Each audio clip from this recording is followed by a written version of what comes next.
Я сейчас буду пробовать снять доллары со своей турецкой банковской карточки. Так, стоп. Я не ту карту взял. С турецкой у меня здесь долларов-то нет, у меня доллары на российской. Вот, проблема в том, что в Турции сейчас не снять доллары. Можно снять доллары только в иностранных банках. И то не во всех. В общем, такая история. И то еще со своими моментами. Во-первых, здесь не все банки выдают просто доллары сами по себе. Сейчас мы с вами попробуем здесь снять денежку Тинькофф Банк. Здесь есть доллары, а здесь нет долларов. Что нажимаем Cancel и двигаем. А еще я сейчас рассматриваю вариант этих пэтшопов, потому что я вообще нифига не понимаю в этом рынке. У меня их не было, но мне стало интересно. Я начал с идеи поставки пилет сюда, в Турцию, в качестве наполнителя для туалетов.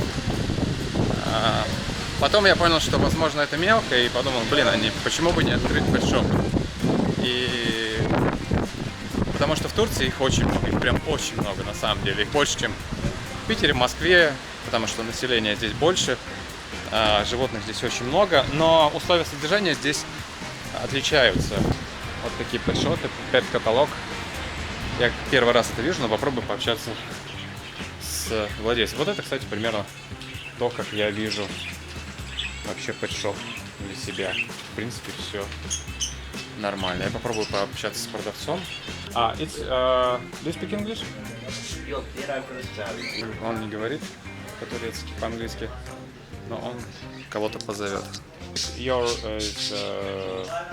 your mark, yes? Okay. I want. You have only one market or two? Yes. Так, что я хочу сказать по поводу карт. В итоге ничего не получилось снять, потому что хоть по закону и можно было это делать, но формально банки все ограничивали эту возможность и писали какие-то невнятные ответы. Кстати, в Турции далеко не со всех турецких карт можно так легко снять доллары.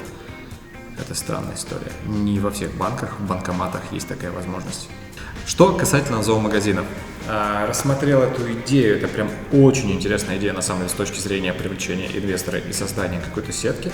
Но в рамках одного-двух магазинов это, конечно, не особо интересно. Мальчик, которого вы видели, он владелец этого магазина, у него их 2.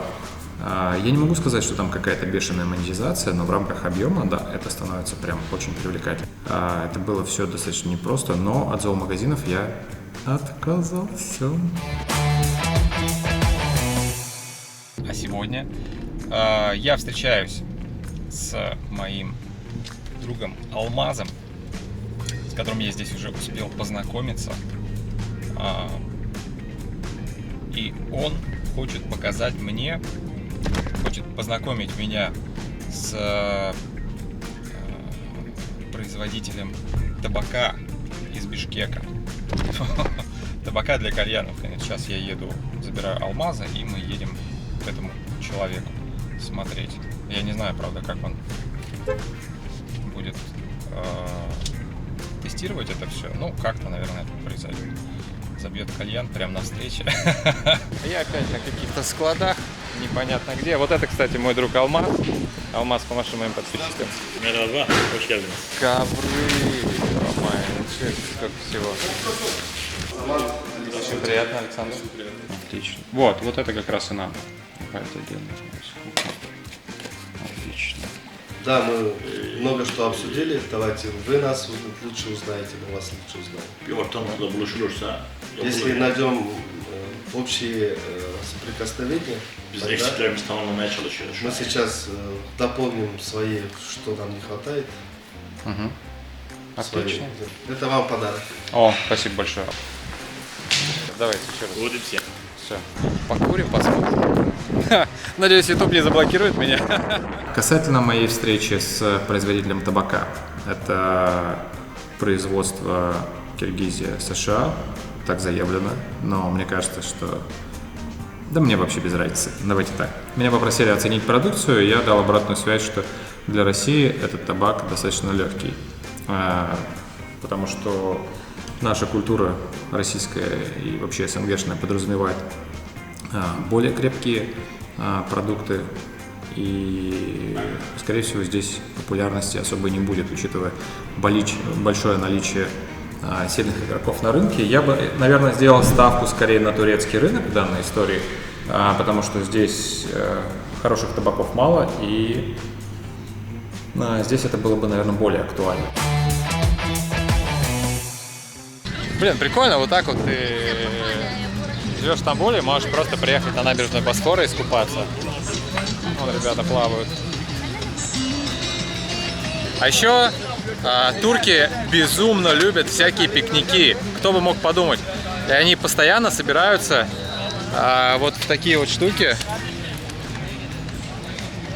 То есть, чтобы вы понимали, это совсем не наши мангалы с шашлыками. Вот, а что-то очень похожее. Вот, а рыбаков здесь, ну, вообще море, на самом деле. То есть, ну, наша Нева, наверное, не видела столько рыбаков каждый день, сколько здесь. Там дальше, ну, вот, прям вообще на каждом метре ребята стоят и ловят рыбу. Причем рыбка-то вся, ну, вот, реально вот такая. Не понимаю, они котам ловят. Вот примерно так это выглядит обычно. Короче, целое море. Ну, по поводу того, что Турция, в принципе, красивая страна, Стамбул — это прям невероятный город. Я не ожидал, сразу говорю. Я ехал сюда без всяких ожиданий. Это, наверное, меня и спасло.